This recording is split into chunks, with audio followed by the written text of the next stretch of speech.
Oh la Kétal, donc on se retrouve pour l'analyse du match d'hier soir qui opposait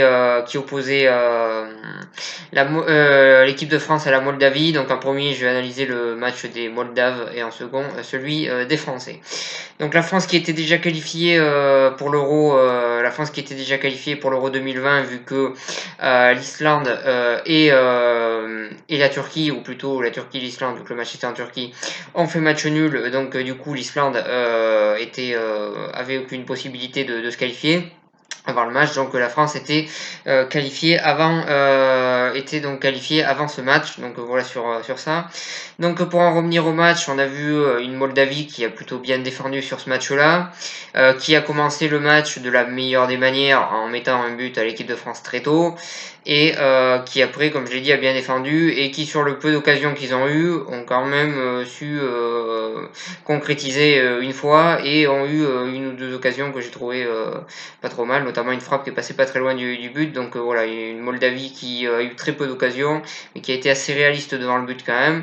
Et en défense, ils ont plutôt bien défendu et ils ont globalement bien tenu. Et c'est un très très bon match de la Moldavie. Je pense que c'est peut-être le meilleur qu'ils ont dû faire dans le groupe.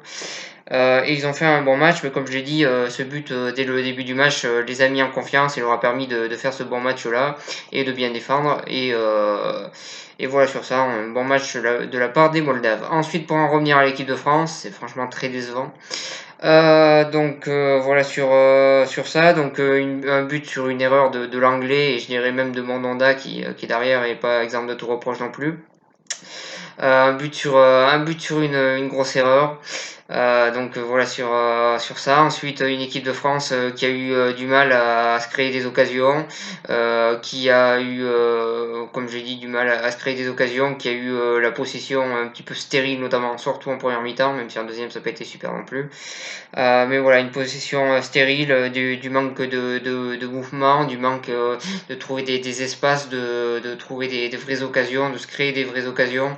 Donc voilà, des grosses difficultés pour cette équipe de France face à cette équipe qui a joué bien regroupée. Comme je l'ai dit, c'était la pire chose à faire de se prendre un but très tôt dans le match.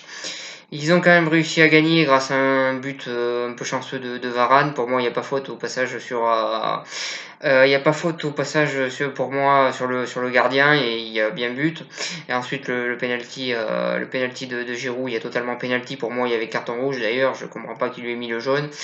S'il fait pas cette faute, Lucas Digne il se retrouve en face à face avec le gardien. Donc je comprends pas qu'il n'y ait pas carton rouge. Voilà sur ça, mais une équipe de France plutôt poussive quand même globalement et qui a montré des choses inquiétantes offensivement et voilà sur ça. Mais bon, on verra par la suite. Pour en revenir un petit peu à l'analyse des joueurs, donc Mandanda et l'anglais, je pense que j'ai déjà dit ce que j'avais à dire. Varane, j'ai trouvé qu'il a fait un bon match, qu'il a su un petit peu rebooster l'équipe à certains moments. Voilà sur ça.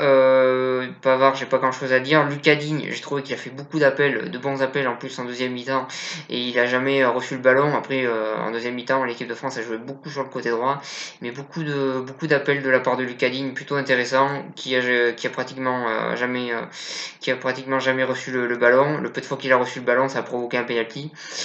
Donc voilà sur ça, plutôt on peut dire qu'au moins ces appels ont été intéressants sur ce match-là. Ensuite, Kanté au milieu de terrain, j'ai trouvé plutôt intéressant. Et j'ai pas grand-chose d'autre à dire sur les autres joueurs du milieu de terrain. Je voulais juste revenir un petit peu sur Griezmann. Je trouve vraiment Griezmann très inquiétant depuis qu'il est à Barcelone. J'ai trouvé son match plutôt mauvais hier. Donc voilà sur ça, c'est vraiment pas le meilleur Griezmann qu'on ait vu, clairement. Donc voilà, c'est encore une fois décevant Griezmann. Ensuite, Mbappé et Coman, là aussi, j'ai trouvé décevant. Ils ont voulu faire la différence en jouant un petit peu personnel, en essayant des exploits individuels qui, pour la plupart du temps, n'ont pas marché, même si en deuxième mi-temps, c'était un peu mieux qu'en première. Mais bon, voilà, j'ai trouvé que assez décevant leur match également. En attaque, j'ai trouvé que Giroud, il n'y a rien à dire, il s'est bien battu sur ce match-là. C'est un des rares joueurs à s'être procuré des occasions en première mi-temps.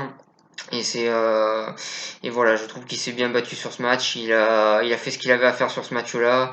Et c'est un des rares joueurs que j'aurais rien à dire sur ce match-là et que je trouve assez irréprochable sur ce match-là. Il a su se créer des occasions qui étaient pas évidentes.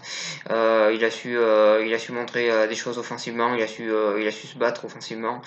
Et voilà sur ce match poussif de l'équipe de France qui malgré tout, et ça c'est bien le principal, est qualifié pour l'Euro 2020. Donc il reste encore un match face à l'Albanie qu'il va falloir, même s'il y a plus trop d'enjeux, qu'il va falloir gagner pour finir en beauté cette phase de qualification.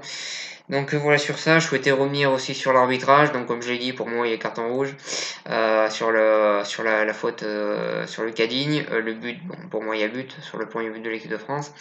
Ensuite, il y a 2 corners d'oubliés pour l'équipe de France. Il y a 3 hors-jeux qui auraient pas dû être signalés. Donc voilà, beaucoup d'erreurs d'arbitrage je trouve hier.